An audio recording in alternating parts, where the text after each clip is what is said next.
बिस्मिल्लाहिर्रहमानिर्रहीम। सामईन व नाज़रीन, कारी सज्जाद अली सुल्तानी का मोहब्बतों भरा सलाम। उम्मीद है कि आप सब खैरियत से होंगे। अल्लाह रब्बुल इज़्ज़त से दुआ है कि अल्लाह पाक आपको मर्ज़, कर्ज़, वबा और हर आने वाली आफत मुसीबत से महफूज फरमाए।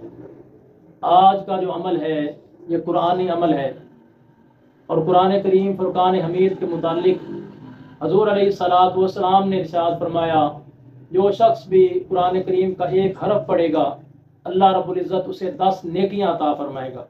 और फिर आपने अलिफ लाम मीम ये पढ़ के बताया और फरमाया, मैं नहीं कहता कि ये एक हरफ है बल्कि ये 3 हरफ है। अलिफ एक हरफ है, लाम दूसरा हरफ है और मीम तीसरा हरफ है। तो जो 3 हरफ पढ़ेगा अल्लाह रब्बुल इज़्ज़त उसे 30 नेकियां अता फरमाएगा। तो ये जो अमल है कुरानी अमल है, कुरान करीम की सूरत का अमल है और इस अमल से अल्लाह रब्बुल इज़्ज़त आपका रिज़्क आपके नस्लों तक पहुंचाएगा।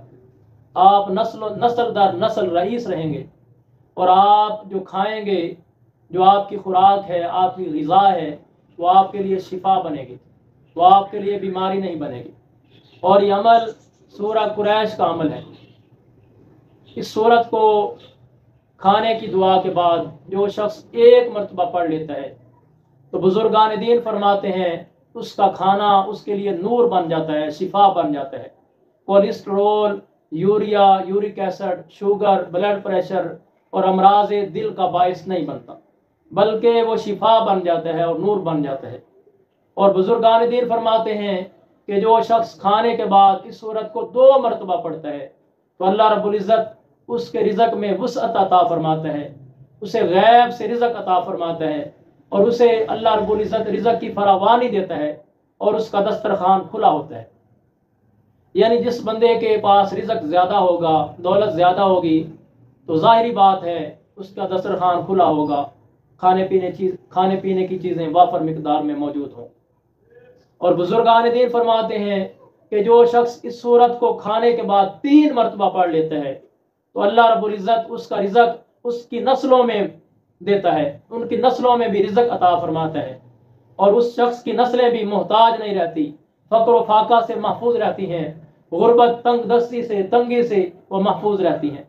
और रिज़्क कैसे दिया जाता है? ये अल्लाह रब्बुल इज़्ज़त मुसब्बिब अल अस्बाब है। अल्लाह रब्बुल इज़्ज़त सबब पैदा करने वाला है। अल्लाह रब्बुल इज़्ज़त कादिर मुतलक है। अल्लाह रब्बुल इज़्ज़त इन्नल्लाह अला कुल्लि शैइन कदीर है, तो वह रिज़्क अता फरमाता है। और ये अमल बहुत ही मुजर्रब अमल है। और जो लोग मैदे की बीमारियों में मुब्तला हैं, अल्सर है या मैदे का अल्सर है या और कोई बड़ी बीमारी में मुब्तला हैं, तो वो भी इस सूरत को खाने के बाद तिलावत करें तो इंशाअल्लाह बड़ी बड़ी बीमारियों से भी अल्लाह रब्बुल इज़्ज़त आपको सेहत याबी अता फरमाएगा। शुगर जैसी बीमारी, ब्लड प्रेशर जैसी बीमारी, हेपेटाइटिस जैसी बीमारी से भी अल्लाह रब्बुल इज़्ज़त आपको शिफा अता फरमाएगा। और ये बहुत से बुजुर्गान दीन का आजमूदा अमल है। और बुजुर्गान दीन फरमाते हैं कि कोई शख्स अगर मोटापे की वजह से परेशान है तो सूरत कुरैश को पढ़ने के साथ, सूरत कुरैश को पढ़ने के ये भी फ़ायदा होगा कि वो शख्स मोटापे से महफूज रहेगा। और मोटापा खुद ही बीमारी है और बीमारियों की जड़ है और मोटापे से ही हर बीमारी जन्म लेती है, हर बीमारी लगती है। ब्लड प्रेशर का मसला भी मोटापे से होता है, शुगर भी मोटापे से होती है और अमराज कल्ब भी मोटापे से होते हैं और मैदे के मसाइल भी मोटापे से होते हैं। तो मोटापे से अगर आप बचना चाहते हैं तो इस सूरत को खाने के बाद अपना मामूल बना लें। एक तो इससे खाना बहुत जल्द हजम होगा और खाना आपके लिए शिफा का बायस बनेगा। खाना आपको, जो खाना आपने खाया है वो आपको नेकी की तरफ लेके जाएगा, आपको बुराई से रोकेगा। तो आप ये अमल शुरू करें तो इंशाअल्लाह आपको शिफा ही शिफा नसीब होगी। और माह सफ़र के अंदर जो शख्स इस सूरत की तिलावत करता है, इसका मामूल बना लेता है, तो अल्लाह रब्बुल इज़्ज़त उसकी नस्लों को भी मोहताज नहीं फरमाता, उसकी नस्लों में भी रिज़्क अल्लाह रब्बुल इज़्ज़त वाफर मिकदार में अता फरमाता है। और जिस घर में ये सूरत पढ़ी जाती है वो घर खुशबख्त है और जिस ज़ुबान पे ये सूरत जारी हो जाती है वो ज़ुबान खुशबख्त है और जिस दिल पे ये सूरत गालिब हो जाती है वो दिल खुशबख्त है, वो खुशकिस्मत दिल है।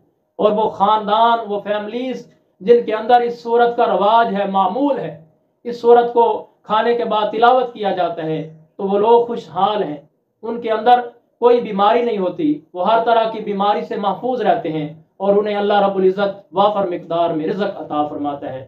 اگر آپ بھی یہ سورت پڑھیں گے، اس کو اپنی زندگی کا معمول بنائیں گے، تو اللہ رب العزت آپ کو بھی بیماریوں سے محفوظ فرمائے گا اور آپ کا رزق نسلوں تک چلے گا۔ اور اگر آپ کسی روحانی مسئلے میں ہم سے مشورہ کرنا چاہتے ہیں، یا کوئی جسمانی پرابلم ہے، یا خوابوں کی تعبیر کے سلسلے میں کچھ پوچھنا چاہتے ہیں، تو آپ ہمیں کمنٹ کر سکتے ہیں۔ انشاءاللہ ہم قرآن و سنت سے جواب دینے کی پوری کوشش کریں گے۔ اللہ رب العزت ہم سب کا حامی و ناصر ہو۔